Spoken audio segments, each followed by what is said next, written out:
Митинги следуют один за другим, 3 недели кряду. Все это время остаются блокированными и центральная площадь города, и здание Совета Министров Республики.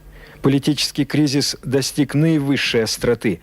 Митингующие добиваются немедленных демократических преобразований. Одна из важнейших информаций дня – отпечатаны первые номера новой общенациональной независимой газеты «Свобода», которая публикует подробные сообщения о сегодняшних событиях в республике.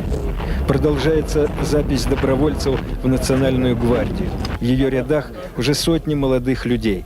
Сформирован республиканский комитет для разработки основных законодательных актов государственного устройства Чечено-Ингушетии. Люди после двухнедельного ожидания, отчаявшись, вынуждены были сами распустить. Народ был вынужден был распустить этот Верховный Совет. Вот сегодня фактически вопрос с парламентом решен, он распущен. Но люди сейчас стоят, этот митинг продолжается, как поддержка или как защита того, что достигнуто.